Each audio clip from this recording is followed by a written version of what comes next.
जाति का विनाश। लेखक डॉक्टर बी.आर. अम्बेडकर। जाति का विनाश डॉक्टर अम्बेडकर का वो भाषण है जिसे वो कभी दे ना सके। 1936 में लाहौर में जात पात तोड़क मंडल ने उन्हें बतौर सभापति बुलाया था, लेकिन बाबा साहब के भाषण की प्रति पढ़ने के बाद जात पात तोड़क मंडल ने पहले भाषण बदलने की मांग की और जब बाबा साहब नहीं माने तो सम्मेलन ही रद्द कर दिया। बाद में बाबा साहब ने अपने खर्चे पर भाषण की प्रतियां छपवाईं। उनका भाषण इस प्रकार है। दोस्तों, जात पात तोड़क मंडल के जिन सदस्यों ने कृपा पूर्वक मुझे इस सम्मेलन का सभापति चुना है, मुझे चिंता है उन लोगों से मेरे चुनाव के संबंध में अनेकों प्रश्न किए जाएंगे। उनसे पूछा जा सकता है कि क्या लाहौर में कोई योग्य पुरुष नहीं था जो सभापति चुनने के लिए बंबई दौड़ गए। मैं हिंदू धर्म का आलोचक हूँ। मैंने महात्मा जी के सिद्धांतों की भी, जिन पर हिंदुओं की श्रद्धा है, आलोचना की है, जिससे वो मुझे अपने बाग का सांप समझते हैं। मैं समझता हूँ शायद राजनीतिक हिंदू भी मंडल से जवाब तलब करेंगे कि उसने इस आदरणीय पद के लिए मुझे चुनकर हिंदुओं का अपमान क्यों किया। सामान्य हिंदुओं को तो ये पसंद नहीं आएगा, क्योंकि सवर्ण हिंदू की सभा में संबोधन के लिए एक अंत्यज का चुना जाना शास्त्रीय मर्यादा को भंग करना है। अंत्यज कितना भी अनुभवी क्यों न हो, शास्त्र उसे उपदेष्टा स्वीकार करने की आज्ञा नहीं दे सकते। शास्त्रानुसार ब्राह्मण ही तीनों वर्णों का उपदेष्टा और गुरु है। हिंदू राज्य के संस्थापक शिवाजी के गुरु संत रामदास जी ने अपने मराठी ग्रंथ दासबोध में हिंदुओं से प्रश्न किया है कि क्या तुम किसी अंत्यज को, जो तुम्हारे सभी प्रश्नों का उत्तर दे सकता है, अपना गुरु स्वीकार कर सकते हो? यही सवाल यदि मैं करूं तो मंडल के पास इसका क्या उत्तर होगा? उस कारण को तो मंडल ही जानता है, जिसने उसे बंबई भेजा और जिसने उसे मेरे जैसे व्यक्ति को, जो हिंदू धर्म का इतना विरोधी और अंत्यज है, मर्यादा के विरुद्ध सवर्ण हिंदुओं को संबोधन करने के लिए सभापति चुना। अपने संबंध में मैं आपसे ये कहने की अनुमति चाहता हूँ कि मैंने आपके निमंत्रण को अपनी एवं अछूत साथियों की इच्छा से स्वीकार नहीं किया। मैं जानता हूँ हिंदू मुझसे और मेरे भाइयों से घृणा करते हैं, इसलिए मैंने सदा अपने को उनसे अलग रखा और अपने विचारों का प्रकाश अपने प्लेटफॉर्म पर करता रहा। हिंदुओं के प्लेटफॉर्म पर अपनी बातें सुनाकर अपने को उनके ऊपर रखने की मैंने कभी इच्छा नहीं की। यहाँ भी मैं अपनी इच्छा से नहीं, आपके चुनाव से आया हूँ। मैंने इससे इनकार करना इसलिए उचित नहीं समझा क्योंकि मुझे बताया गया कि सम्मेलन का उद्देश्य सामाजिक सुधार है और समाज सुधार एक ऐसा विषय है जिससे मुझे मोह है, खासकर उस दशा में जब आप समझते हो कि इस काम से मैं आपकी कुछ सहायता कर सकता हूँ। उस समस्या के हल के लिए आप कहाँ तक ग्रहण कर सकेंगे।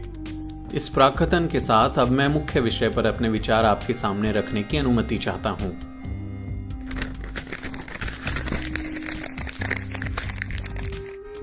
भाग 2, कांग्रेस और समाज सुधार। भारत में समाज सुधार का काम निर्माण प्राप्ति के मार्ग के समान अनेक कठिनाइयों से पूर्ण है। कारण भारत में समाज सुधार के मित्र थोड़े हैं और शत्रु बहुत अधिक हैं। इंडियन नेशनल कांग्रेस देश की सबसे बड़ी संस्था है, किंतु समाज सुधार के साथ उसका व्यवहार कैसा रहा है, पहले इसी पर नजर डालिए। पश्चिमी विद्वानों के संपर्क में जब ये देश आया तो लोग मानने लगे कि कुरीतियों से आक्रांत हिंदू समाज में सामाजिक चेतना नहीं रही, अतः कुरीतियों को मिटाने का प्रयास निरंतर होना चाहिए। इस सत्य को स्वीकार कर लेने के कारण ही कांग्रेस के जन्म के साथ सोशल कॉन्फ्रेंस यानी समाज सुधार सम्मेलन की भी नींव रखी गई और कांग्रेस अधिवेशन के साथ ही उसी पंडाल में सोशल कॉन्फ्रेंस का भी अधिवेशन होने लगा। किंतु सामाजिक सुधार की चर्चा चलने पर जब हिंदू समाज व्यवस्था की तीव्र आलोचना होने लगी तो ये बात ब्राह्मणों और कट्टर हिंदुओं को बर्दाश्त नहीं हुई और कांग्रेस के पूना अधिवेशन में पूना के ब्राह्मणों के अनुरोध से जब लोकमान्य बाल गंगाधर तिलक ने इसका विरोध किया तो कांग्रेस ने समाज सुधार सम्मेलन को अपना पंडाल नहीं दिया और सामाजिक सम्मेलन के प्रेमियों ने जब अपना पंडाल अलग बनाना चाहा तो विरोधियों ने उसे जला डालने की धमकी दी। कांग्रेस के इलाहाबाद अधिवेशन के सभापति मिस्टर W.C. बनर्जी ने समाज सुधार सम्मेलन के विरुद्ध अपने भाषण में कहा, मैं उन लोगों से सहमत नहीं हूं जो कहते हैं कि जब तक हम अपनी सामाजिक पद्धति में सुधार नहीं करते तब तक हम राजनीतिक सुधार के योग्य नहीं हैं। मुझे इन दोनों के बीच कोई संबंध नहीं दिखाई देता। क्या हम राजनीतिक सुधार के योग्य इसलिए नहीं हैं क्योंकि हमारी विधवाओं का पुनर्विवाह नहीं होता और हमारी लड़कियों की शादी कम उम्र में हो जाती है, या हमारी पत्नियां और पुत्रियां हमारे साथ गाड़ी में बैठकर हमारे मित्रों से मिलने नहीं जाती क्योंकि हम अपनी बेटियों को ऑक्सफोर्ड और कैम्ब्रिज में पढ़ने के लिए नहीं भेजते। मिस्टर बनर्जी के इन आक्षेपों के पर्याप्त उत्तर हैं। उनसे पूछा जा सकता है, क्या आपको मालूम है कि हिंदू समाज व्यवस्था ने देश की पंचमांश जनसंख्या को अछूत बना रखा है। पेशवाओं के शासनकाल में महाराष्ट्र में उन अछूतों को सड़क पर चलने की आज्ञा नहीं थी जिस पर कोई सवर्ण हिंदू चल रहा हो।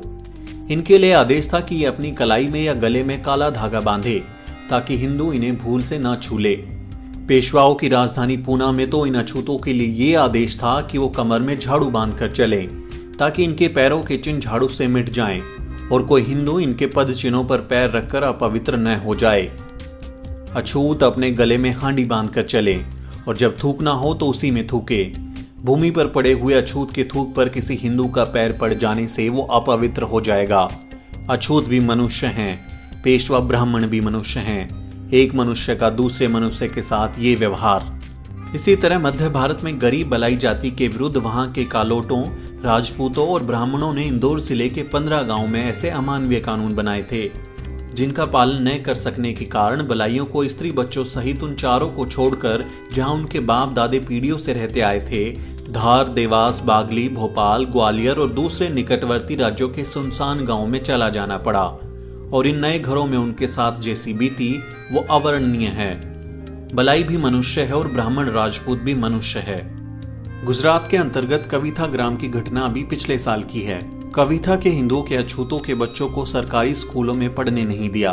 अहमदाबाद के जन नामक गांव की नवंबर 1935 की घटना है कि वहां के अछूतों की स्त्रियों पर सवर्ण हिंदुओं ने इस कारण आक्रमण किया क्योंकि वे धातु के बर्तनों में पानी लाने लगी थीं। जयपुर राज्य के चकवारा गांव की ताजा घटना है कि वहां एक अछूत ने तीर्थ यात्रा से लौटकर अपने भाइयों को पकवान का भोज दिया। बेचारे अछूत मेहमान भोजन कर ही रहे थे कि सैकड़ों हिंदू लाठी लेकर उन पर टूट पड़े और उनका भोजन खराब कर दिया क्योंकि वो लोग घी से बने पकवान खा रहे थे। उन्होंने अतिथि बनकर घी खाने की ढिठाई क्यों की? घी तो हिंदुओं का खाद्य है, अछूतों को घी खाने का अधिकार नहीं। सवाल है कि जिस समाज में मनुष्य दुर्बलों पर इस तरह के क्रूर, घृणित और अमानवीय आचरण करते हों, वहां समाज सुधार की आवश्यकता क्यों नहीं है? समाज सुधार के दो अर्थ हैं, एक पारिवारिक सुधार और दूसरा समाज का पुनर्गठन। विधवा विवाह, बाल विवाह, स्त्री शिक्षा आदि पारिवारिक सुधार के अंतर्गत हैं तथा समाज में ऊंच नीच, छूत अछूत का अधिकार भेद, वर्ण भेद या जाति भेद मिटाना सामाजिक सुधार है। हमारे देश में जो सांप्रदायिक बंटवारा हुआ वो सामाजिक सुधार न होने के कारण हुआ। यदि देश की सामाजिक व्यवस्था ठीक होती तो सांप्रदायिक बंटवारे का सवाल ही न उठता। एक भारत के दो खंड सामाजिक कुव्यवस्था का फल हैं। इतिहास इस बात का समर्थन करता है कि समुन्नत देशों में राजनीतिक क्रांतियों से पहले सामाजिक और धार्मिक क्रांतियां हुई हैं। लूथर द्वारा किया हुआ धार्मिक सुधार यूरोपीय लोगों के राजनीतिक उद्धार का पूर्व लक्षण था। प्योरिटनिज्म एक धार्मिक सुधार था और इसने नए संसार की नींव रखी। अमेरिकी स्वतंत्रता का युद्ध जीता। हजरत मोहम्मद द्वारा धार्मिक क्रांतियां होने के बाद ही अरबों ने राजनीतिक शक्ति प्राप्त की। भगवान बुद्ध द्वारा हुई धार्मिक क्रांति के फलस्वरूप ही चंद्रगुप्त और अशोक जैसे सम्राट हुए। साधु संतों द्वारा की हुई धार्मिक क्रांति के बाद ही शिवाजी हिंदू राष्ट्र की स्थापना कर सके। गुरु नानक द्वारा पैदा की गई धार्मिक क्रांति के फलस्वरूप ही सिखों ने राजनीतिक शक्ति प्राप्त की। तब कैसे कहा जा सकता है कि शक्तिशाली और सुदृढ़ राष्ट्र को बनाने के लिए धार्मिक और सामाजिक क्रांति की आवश्यकता नहीं है?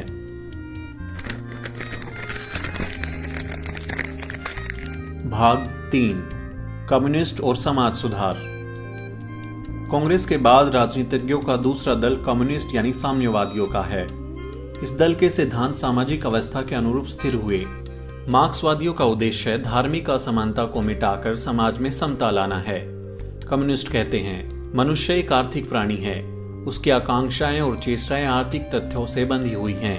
ये लोग वर्ण भेद और जाति भेद मिटाकर सामाजिक समता पर ही सारी शक्ति लगा देते हैं। इनके मत में धार्मिक और सामाजिक सुधार भ्रम मात्र हैं। सांपत्तिक शक्ति ही एकमात्र शक्ति है। इस बात को मानव समाज का अध्ययन करने वाला कोई भी मनुष्य स्वीकार नहीं करेगा। साधु संतों का सर्वसाधारण पर जो शासन होता है वह इस विचार का अपवाद है। भारत के करोड़ों लोग लंगोटधारी संपत्तिहीन साधु संतों की आज्ञा मानते हैं और अपना अंगूठी छल्ला बेचकर काशी, मक्का आदि तीर्थों के दर्शन को जाते हैं। ऐसा क्यों होता है? भारत का इतिहास बताता है कि धर्म एक बड़ी शक्ति है। भारत में पुरोहितों का शासन मजिस्ट्रेट से भी बढ़कर है। यहाँ काउंसिलों के चुनाव और हड़तालों को भी आसानी से धार्मिक रंगत मिल जाती है। भारत ही नहीं, यूरोप के इतिहास में भी धर्म की प्रबलता पाई जाती है। रोम के प्रजातंत्री शासनकाल में एक काउंसिल यानी प्रतिनिधि दूसरे काउंसिल के काम को रद्द कर देता था। वहां प्लोवियनों और पेस्ट्रिशियनों का संघर्ष था। रोम की जनता का यह धार्मिक विश्वास था कि कोई भी अफसर वहां किसी पद को ग्रहण नहीं कर सकता जब तक डेल्फी देवी की देववाणी उसे स्वीकार न करे। डेल्फी देवी के पुरोहित पेट्रिशियंस थे, इसलिए जब कभी प्लेवियन ऐसे व्यक्ति को अपना नेता चुनते जो पेट्रिशियनों के विरुद्ध पार्टी मैन होता तो देववाणी सदा विघोषित कर देती कि डेल्फी देवी उसे स्वीकार नहीं करती। इस कारण प्लेवियनों को कभी अपना ऐसा प्रतिनिधि न मिल सका जो पेट्रिशियनों का मुकाबला करता। प्लेवियन लोग इस ठगी को इसलिए स्वीकार कर लेते क्योंकि उनका अपना भी विश्वास था कि देवी की स्वीकृति आवश्यक है, केवल जनता द्वारा चुना जाना ही पर्याप्त नहीं है। धार्मिक विश्वास छोड़ने के बदले प्लेवियनों ने अपना लौकिक नाम छोड़ दिया। क्या इससे यह सिद्ध नहीं होता कि प्लेवियन संपत्ति की अपेक्षा धर्म को अधिक महत्व देते थे? धर्म, सामाजिक स्थिति और संपत्ति ये तीनों प्रभुता के स्रोत हैं। आज के यूरोपीय समाज में संपत्ति की प्रमुखता है, किंतु भारत में धर्म और सामाजिक व्यवस्था का सुधार किए बिना आप धार्मिक सुधार नहीं कर सकते। क्या भारत का सर्वहारा वर्ग ऐसी क्रांति लाने के लिए इकट्ठा हो जाएगा? इसके लिए उसे प्रेरणा तभी मिल सकती है जब उसे विश्वास हो जाए कि जिनके साथ वो काम कर रहा है वे समता, बंधुता और न्याय के लिए ही संघर्ष कर रहे हैं तथा क्रांति के बाद वर्ण, जाति और धर्म का कोई भेद न रहेगा। मार्क्सवादियों का केवल ये कहना काफी नहीं कि मैं जाति भेद को नहीं मानता। भारत में जहां साधारण जनता धनी और निर्धन, ब्राह्मण और शूद्र एवं ऊंच नीच के भेद को मानती है और इसे पूर्व जन्मों के कर्मों का फल और विधाता का विधान अथवा तकदीर समझती है, वहां केवल धनवानों के विरुद्ध कैसे इकट्ठी हो सकती है? और यदि नहीं इकट्ठी हो सकती तो ऐसी आर्थिक क्रांति का होना ही असंभव है। यदि किसी कारण ऐसी क्रांति हो भी गई तो ब्राह्मण, शूद्र, ऊंच नीच और वर्ण जाति के भेदभाव को उत्पन्न करने वाले पक्षपातों से युद्ध किए बिना मार्क्सवादी शासन वहां चल सकना संभव नहीं। आप किसी भी और मुंह कीजिए, वर्ण भेद और जाति भेद एक ऐसा राक्षस है जो सब ओर से आपका मार्ग रोके हुए है। जब तक आप इस राक्षस को वध नहीं करते, आप ना यहाँ राजनीतिक सुधार कर सकते हैं और ना आर्थिक सुधार।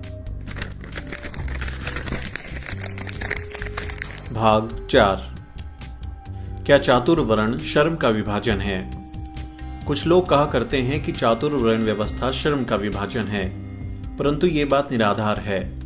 वस्तुतः चातुर्वर्ण व्यवस्था का आधार भोग ऐश्वर्य की सुलभता, समाज पर प्रभुता और श्रेष्ठता, श्रम से बचना, आराम और लौकिक सुविधा का स्वार्थ ही है। यही कारण है कि इसे राष्ट्र विरोधी समझते हुए भी सवर्ण हिंदू नेता इसका विध्वंस सहन नहीं कर पाते। धनी और निर्धन की विषमता मिटाकर सापेक्षिक समता लाने का राग अलापने वाला सोशलिस्ट हिंदू भी यहाँ चतुर्वर्णी मर्यादा की रक्षा के लिए एड़ी चोटी का जोर लगाता देखा जाता है। सवर्ण हिंदू को मानो तो जन्म में ऊंचाई का पट्टा मिला हुआ है, जिसके भोग में ये एक ऐसा प्रसक्त है कि वह शूद्रों के अभाव ग्रसित कष्टमय जीवन का अनुभव ही नहीं कर सकता। एक अहीर या चमार मजदूर ब्राह्मण मजदूर के शाप से डरकर उसका पूजन करता है एवं उसकी गाली, डींगे और बदतमीजी बर्दाश्त करता है। ब्राह्मण और भंगी के बीच परंपरागत धार्मिक कुसंस्कारों के कारण कल्पित उच्चता और पवित्रता की दीवार खड़ी है। खेद है, भारत में आज तक जितने सुधारक हुए वे सब भी सवर्ण हिंदुओं में ही पैदा हुए। यही कारण है कि वर्ण व्यवस्था द्वारा होने वाली घोर हानि की वे अनुभूति नहीं कर सके। वर्ण व्यवस्था और जाति भेद वस्तुतः श्रम का नहीं, श्रमिकों का विभाजन है। यही कारण है कि यहाँ नीचे गिराई गई जाति का मनुष्य ऊपर वाली जाति का पेशा नहीं कर सकता। यहाँ भंगी हलवाई का काम नहीं कर सकता, परचूनी नहीं कर सकता, चाय और पान की दुकान नहीं रख सकता, पुरोहित नहीं बन सकता। ऐसा कोई सामाजिक कार्य नहीं जिसमें भंगी से ब्राह्मण तक समान भाव से लग सके। हिंदुओं को एकता या एक राष्ट्रीयता के सूत्र में बांधने वाली एक भी बात नहीं। सब अपने को अलग अलग अनुभव करते हैं। हिंदू का जन्म से मरण पर्यंत सारा जीवन अपने वर्ण और जाति की तंग चार दीवारियों के भीतर ही सीमित रहता है। एक जाति और एक वर्ण का मनुष्य दूसरी जाति और दूसरे वर्ण से घृणा और द्वेष रखता है। यहाँ तक कि लोगों ने एक दूसरे की जाति के विरुद्ध निंदा और घृणा पूर्ण कहावतें बना रखी हैं, जैसे कि बनिया, बंदर, अग्नि, जलकुटी, कटक, कलार। ये दशों अपने नहीं, सूची सुधा सुनार। बनिया किसका यार, उसको दुश्मन क्या दरकार।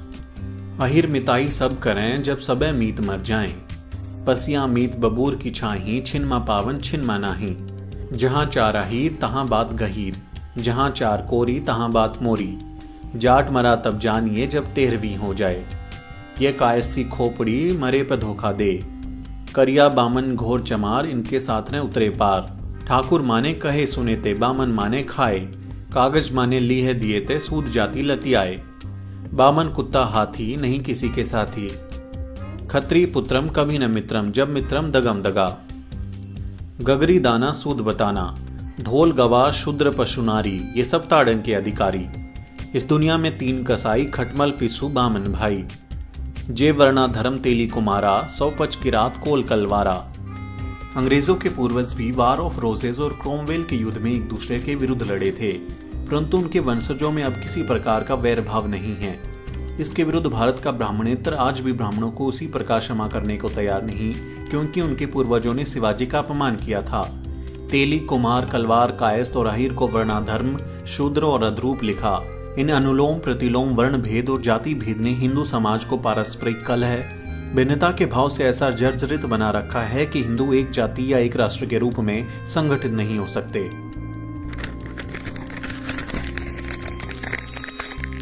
भाग 5, आर्य समाज की वर्ण व्यवस्था। आर्य समाज ने वर्ण व्यवस्था को आकर्षक बनाने के लिए ये दावा पेश किया कि वर्ण जन्म से नहीं, गुण कर्म स्वभाव से होता है। वो ये भी कहते हैं कि भारत की 4000 जातियों और उपजातियों को गलाकर 4 वर्णों में ढाल देना चाहिए। ये दोनों बातें संभव नहीं हैं।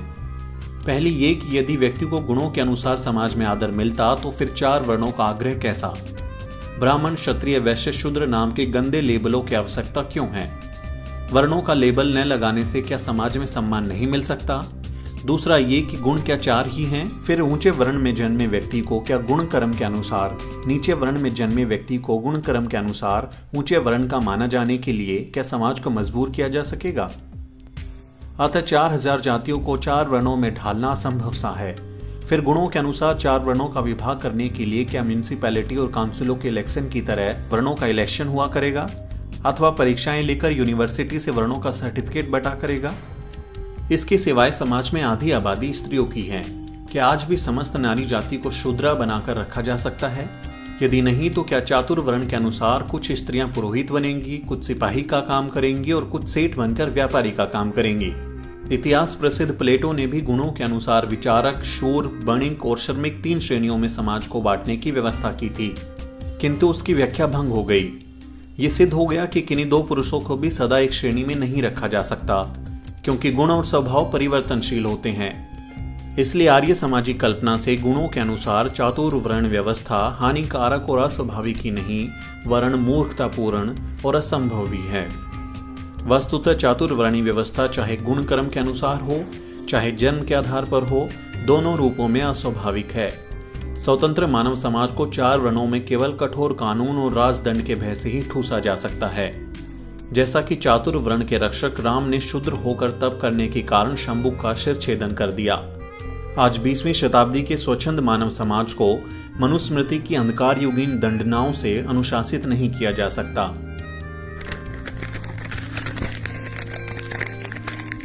भाग 6, वर्ण व्यवस्था असाध्य और हानिकारक। चातुर्वर्ण व्यवस्था मानव समाज के लिए असाध्य ही नहीं, हानिकारक भी है। इसका अर्थ है कुछ गिने चुने मनुष्यों के प्रभुत्व के लिए बहुत से लोगों को सर्वहारा बना दिया जाए, थोड़े से लोगों के जीवन के विकास और प्रकाश के लिए बहुत से लोगों को प्रवंचित, निस्सत्व और अंधकार में बना दिया जाए।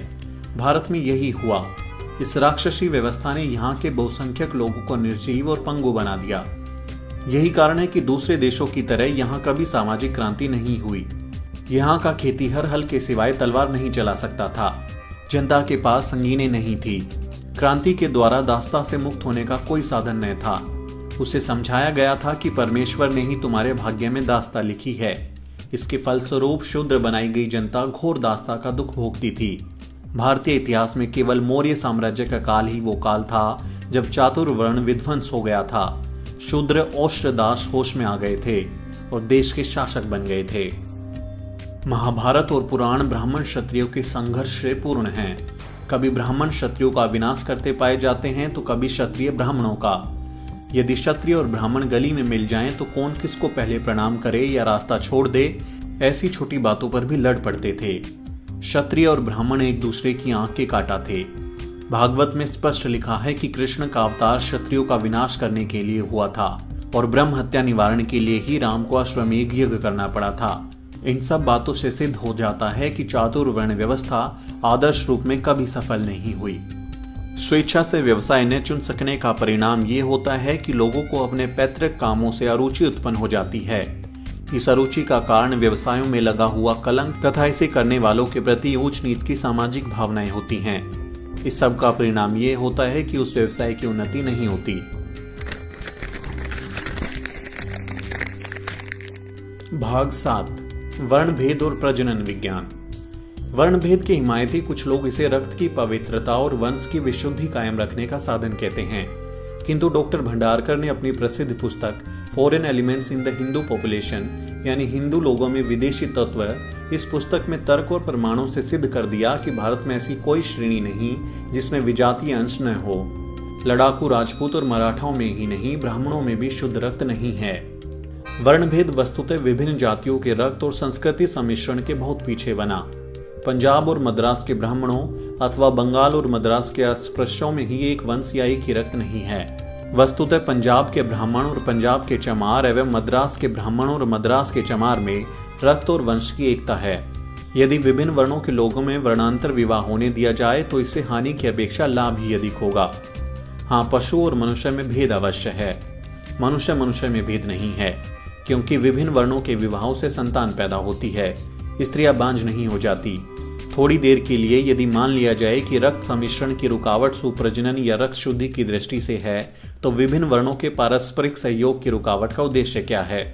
वर्णभेद यदि सुप्रजनन शास्त्र के मौलिक सिद्धांतों के अनुसार होता तो इस पर अधिक आपत्तियां न होती, क्योंकि जब इसका उद्देश्य उत्तम संतान उत्पन्न कर नस्ल का सुधार करना होता, परंतु ऐसा पाया नहीं जाता। वृक्ष अपने फल से पहचाना जाता है। वर्णभेद ने ऐसी नस्ल पैदा की जिसका न लंबा कद है, न बलिष्ठ शरीर, शारीरिक दृष्टि से हिंदू ठिगने और बोने लोगों की जाति है। एक ऐसी नस्ल जिसका 10वां भाग सैनिक सेवा के अयोग्य है। ऐसी दशा में ये स्वीकार नहीं किया जा सकता कि वर्ण व्यवस्था का आधार वैज्ञानिक सुप्रजनन शास्त्र है। ये तो एक ऐसी सामाजिक पद्धति है जिसमें इसके व्यवस्थापकों का घमंड और स्वार्थ भरा है। इन्हें ऐसी शक्ति प्राप्त हो गई थी जिससे ये ऐसा घृत व्यवस्था अपने से छोटों पर लाद सकें। इसने हिंदुओं को पूर्णतः असंगठित और नीति भ्रष्ट बना दिया है। भाग 8 और 9, आदिवासी और जाति भेद। देश में आदिवासियों की एक खासी संख्या है जो मानव समाज से अलग असभ्य जंगली हालत में पाए जाते हैं। इनमें से कुछ ऐसे भी हैं जो विवश हो जरायम पेशा हो गए हैं। हिंदू डींगे मारते हैं कि उनके वेद में सारे विश्व को आर्य बनाने का आदेश है, तो फिर अपने ही देश में रहने वाले इन आदिवासियों को उन्होंने अब तक सभ्य आर्य क्यों नहीं बनाया? क्या ये शर्म की बात नहीं है? हिंदुओं ने इन आदिवासी मानवों को सभ्य बनाने का प्रयत्न क्यों नहीं किया? इसका यही उत्तर है कि हिंदू वर्ण और जाति के अहंकार से ग्रसित हैं, इसलिए वो इनसे संपर्क स्थापित नहीं कर सकता। इन्हें सभ्य बनाने में उसे इनके बीच बसना, इनसे प्रेम व सहानुभूति पैदा करना एवं इन्हें अपनाना पड़ता। ये सब उनके लिए संभव न था, क्योंकि ऐसा करने में हिंदू में वर्ण और जाति की पवित्रता नष्ट हो जाती, इसलिए वो इनसे दूर रहा। हिंदुओं को ये कल्पना नहीं हुई कि यदि हिंदुओं ने इन जातियों को सुधार कर इन्हें अपने धर्म का साझेदार बना लिया तो ये बहुसंख्यक आदिवासी उनके शत्रुओं की संख्या बढ़ा देंगे और तब हिंदुओं को अपने जाति भेद और वर्ण भेद को ही धन्यवाद देना पड़ेगा। केवल यही नहीं कि हिंदुओं ने इन जंगलियों को सभ्य बनाने का यत्न नहीं किया, ऊंचे वर्ण वाले हिंदुओं ने अपने से नीचे वर्ण वालों के सांस्कृतिक विकास को रोका है। महाराष्ट्र के सुनारों और पठारे प्रभुओं के साथ बलपूर्वक ऐसा किया गया। बेचारे सुनारों को शौक हुआ कि वे भी ब्राह्मणों की तरह चुनी धोती और त्रिपुंड धारण कर परस्पर नमस्कार किया करे, तो उन्हें पेशवाओं ने दबाव डालकर ऐसा करने से रोक दिया। और पठारे प्रभु जब ब्राह्मणों की नकल कर विधवाओं को बिठलाने लगे, क्योंकि विधवा विवाह अनार्य प्रथा है, आर्य हिंदू में विधवा विवाह नहीं होता, तो कानूनन रोका गया। हिंदू लोग मुसलमानों और ईसाइयों की हमेशा निंदा किया करते हैं, किंतु ये दोनों धर्म मानवता के अधिक निकट पाए जाते हैं। ये गिरे हुओं को उठाते और ज्ञान का प्रकाश फैलाकर लोगों की उन्नति का मार्ग खोलते हैं, जबकि हिंदुओं का जातीय राग द्वेष दुर्बलों को सदा ज्ञानांधकार में रखकर उन्हें दास्ता का सबक सिखाने और उन्हें दलित व पीड़ित, परवंचित या शोषित करने में ही अपना परम पुरुषार्थ समझता है। शुद्धि और संगठन। ईसाई मिशनरियों की देखा देखी हिंदुओं में भी विधर्मियों की शुद्धि करके संख्या बढ़ाने का शौक पैदा हुआ। उन्होंने ये नहीं सोचा कि हिंदू धर्म मिशनरी धर्म नहीं है, अतः शुद्धि आंदोलन एक मूर्खता और व्यर्थ चेष्टा सिद्ध होगा। वस्तुतः हिंदू समाज वर्णों और उपवर्णों यानी जातियों का संग्रह मात्र होने से प्रत्येक वर्ण एक ऐसा संगठित संघ है जिसमें बाहर से भीतर आने का द्वार बंद है। हिंदू संस्कृति के अनुसार किसी जाति विशेष में जन्म लेने वाला ही उस जाति का सदस्य माना जाता है, किंतु जब कोई व्यक्ति किसी दूसरे धर्म में जाता है तो उसके सामने केवल सिद्धांतों और दर्शनों को ही दिमाग में ठूस लेने का प्रश्न नहीं होता। वो ये भी देखता है कि उस समाज में प्रवेश करने पर उसका स्थान क्या होगा, वो कहाँ रखा जाएगा, किस बिरादरी में उसे जगह मिलेगी, किन लोगों में उसके बच्चों के ब्याह होंगे इत्यादि। हिंदुओं का जाति भेद इन प्रश्नों का उत्तर देने में विमूढ़ है। जिन कारणों से शुद्धि संभव नहीं है, प्राय उन्हीं कारणों से संगठन भी असंभव है। जातिवाद होने से हिंदू शारीरिक शक्ति रखते हुए भी भीरू, कायर, दब्बू और अकेला है। उसे विश्वास नहीं कि संकट पड़ने पर दूसरी जाति का हिंदू उसकी सहायता करेगा। मुसलमानों और सिखों की तरह वह किसी संकटग्रस्त को अपने घर में छिपाकर रोटी नहीं खिला सकता। न विभिन्न जातियों के हिंदू एक परिवार की तरह संगठित होकर एक घर में रह सकते हैं। यही कारण है कि जब एक हिंदू पिटता या लुटता है तो दूसरे उसे बचाने के लिए अपनी जान जोखिम में डालने की हिम्मत नहीं करते। किसी हिंदू लड़की का अपहरण हो जाने पर हिंदू उसे वापस लाने में इसलिए उदासीन रहता है कि उसकी शादी कहाँ करेगा।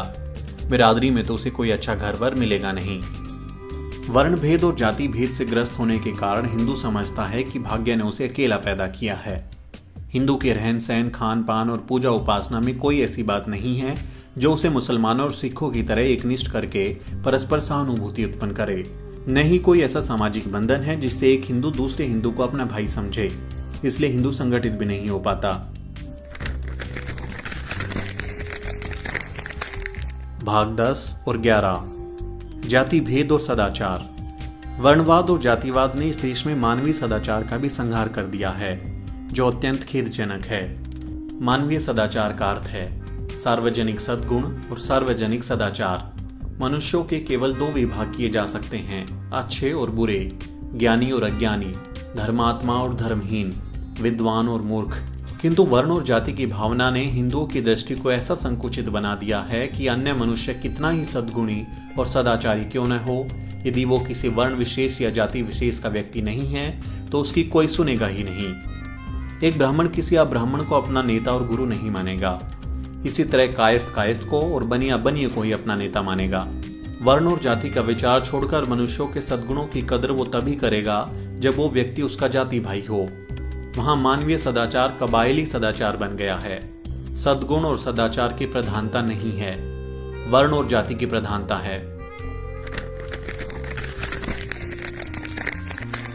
मेरा आदर्श समाज। आप पूछ सकते हैं कि यदि आप वर्ण और जाति नहीं चाहते तो आपका आदर्श समाज क्या है। मैं कहूंगा एक ऐसा समाज जिसमें न्याय, बंधुता, समता और स्वतंत्रता हो। मैं समझता हूं किसी भी विचारवान को इससे इनकार नहीं होना चाहिए। बंधुता का अर्थ ये है कि देश में उत्पन्न सभी व्यक्ति परस्पर भाई भाई हैं और सभी का पिता की संपत्ति की भांति देश की संपत्ति पर समान अधिकार है। जीवन के लिए आवश्यक भोजन, वसन, औषधि और शिक्षा के लिए सभी बराबर के हकदार हैं। इसी का नाम बंधुता या भाईचारा है। इसका दूसरा नाम है जनतंत्र या लोकतंत्र। समता शब्द पर फ्रांसीसी राज्य क्रांति के समय बहुत विवाद हुआ, क्योंकि सब मनुष्य समान नहीं होते। कोई प्रतिभाशाली होता है, कोई जड़ बुद्धि, कोई कलाकार है, कोई लंठ है, कोई बलिष्ठ है, कोई दुर्बल है, कोई वीर है, कोई भीरू, कोई पुरुषार्थी, कोई आलसी, कोई कर्मिष्ठ और कोई आराम तलब, कोई सर्वांग सुंदर है तो कोई कुरूप इत्यादि हैं। प्राकृतिक असमानता के कारण व्यवहार में भी असमानता न्याय संगत है, किंतु प्रत्येक व्यक्ति को उसके अंदर निहित शक्ति के पूर्ण विकास में समान भाव से प्रोत्साहन और सुविधा मिलना आवश्यक है। इसमें जाति, वंश, खानदान, पारिवारिक ख्याति, सामाजिक संबंध इत्यादि बातें बाधक नहीं होनी चाहिए। जनतंत्र में वोट सबके समान होते हैं, वोटों का वर्गीकरण नहीं होता।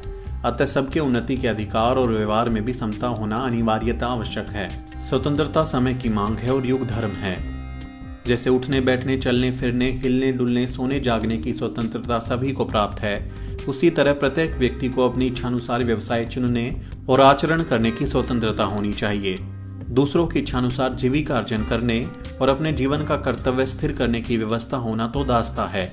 वर्ण विधान अर्थात कल्पित वर्णों के अनुसार कर्मों की व्यवस्था तो एक वैधानिक दास प्रथा मात्र है। खान पान, रहन सहन, धर्माचरण, चिंतन, भाषण, लेखन, मुद्रण इत्यादि की स्वतंत्रता सभी को होनी चाहिए। इस प्रकार न्याय, बंधुता, समता और स्वतंत्रता से युक्त समाज ही मेरा आदर्श समाज है।